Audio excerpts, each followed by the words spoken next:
The town of Hollow Creek awoke under a pale winter sky, the kind that made even the most familiar streets look distant and cold. Snow from the night before clung stubbornly to rooftops, and a thin wind swept along the boardwalks, rattling loose shutters and whispering through the alleys. In a small house on the edge of town, a woman named Clara Moore rose early, as she always did. The day held no special promise for her, at least that was what she believed. Clara had lived in Hollow Creek for most of her life, quietly existing on the outskirts of everyone's attention. Her days passed in predictable rhythm, tending to the stove, mending what needed mending, and feeding the small flock of hens out back. There was no family in the house now, only the faint echoes of laughter from years long gone. The town rarely noticed her absence at gatherings, and she had grown used to blending into the edges of other people's stories. That morning, she brewed her tea slowly, savoring the small ritual. The scent of steeping leaves filled the kitchen, mingling with the faint creak of the house settling in the cold. Outside, the snow-covered street was quiet. No hurried footsteps, no greetings drifting in from passing neighbors. It was, in every way, an ordinary morning. And yet, somewhere beneath that quiet, the date pressed against her thoughts. She didn't say it aloud, but she knew it. It was her birthday, a fact she carried like a folded note in her pocket, private, almost fragile, because she had learned long ago that no one else would carry it for her. She had no plans for the day, and none had been made for her. The town would move on as it always did, unaware. Still, a faint thread of hope lingered, the kind that comes uninvited and refuses to leave, no matter how many years teach you better. It was a hope that perhaps, just perhaps, someone would remember. The hours crept forward in the stillness of Hollow Creek, the morning light sharpening into a brittle noon.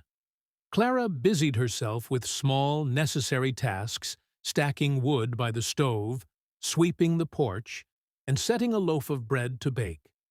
Each chore was done with deliberate care, not because the work demanded it, but because it kept her from looking too often at the clock. From the kitchen window, she could see the street.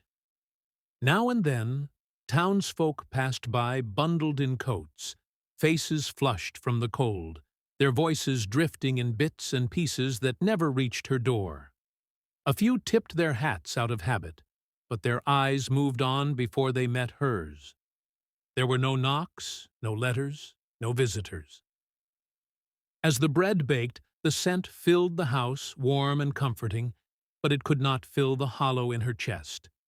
The sound of the church bell marked the midday hour, its chime echoing across the rooftops.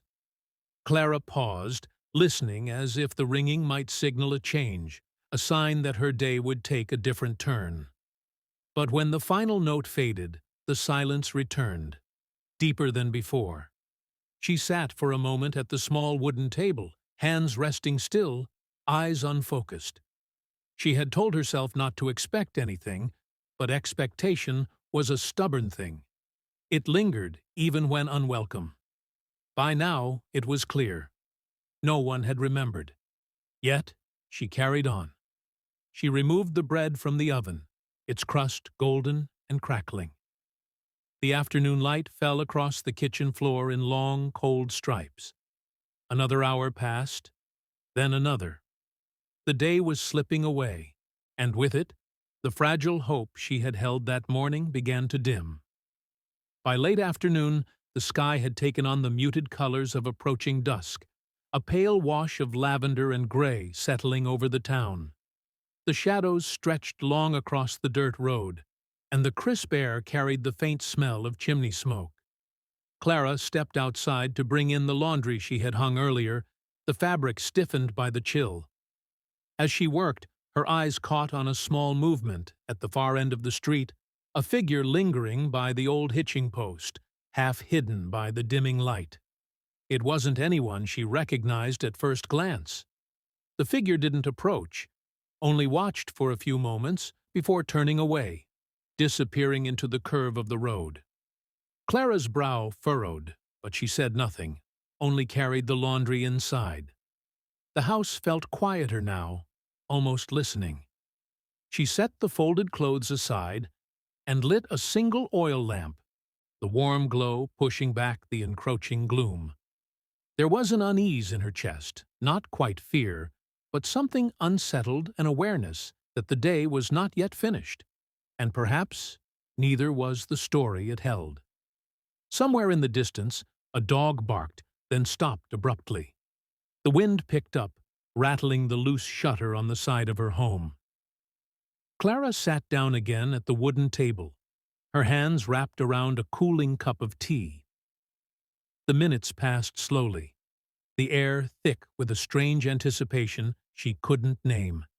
It was as though the forgotten day had shifted, tilting toward something unexpected, and she found herself waiting, though she didn't yet know for what. Night settled over the town in a quiet, deliberate way, the darkness pressing in around the edges of Clara's small home. The oil lamp on her table flickered, casting long, unsteady shadows against the walls. Outside, the wind had stilled, leaving an unusual stillness that felt almost watchful.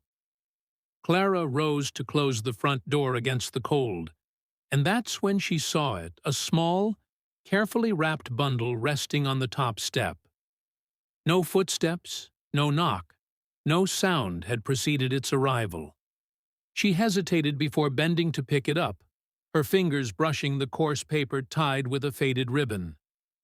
Inside, she found a cake, homemade, though imperfect, its surface slightly uneven. Beside it lay a folded piece of paper, yellowed at the edges, with her name written in a hand she had not seen in years. The sight struck her like a bell, sending a faint shiver down her spine. She set the bundle on the table, her eyes fixed on the note as if it might vanish if she looked away. The faint hum of memories stirred fragments of laughter, an old promise, and the face of someone she had long believed gone from her life. The quiet in the room deepened, and for the first time that day, Clara felt a different weight. Not of loneliness, but of something returning, something unfinished, finding its way back to her. Clara's hands trembled as she unfolded the note, the paper soft and fragile from years of being kept. The handwriting was unmistakable, careful, deliberate, with the same loops and flourishes she remembered from childhood. The words were brief, yet each carried the weight of years lost, an apology, a memory of better days, and a promise to make amends. At the bottom was a name she had not spoken aloud in more than a decade. Her sister's. Memories spilled into her mind, the quarrel that had driven them apart, the silence that had followed, and the stubborn pride that had built a wall between them.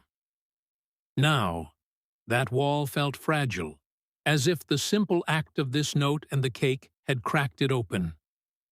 Clara looked at the small cake again, its imperfect frosting catching the lamplight. It wasn't just a birthday gift, it was a bridge, a quiet offering for forgiveness. A strange warmth bloomed in her chest, mingling with the sting of tears. She understood now that someone had remembered not just her birthday, but her. And for the first time that day, she no longer felt forgotten.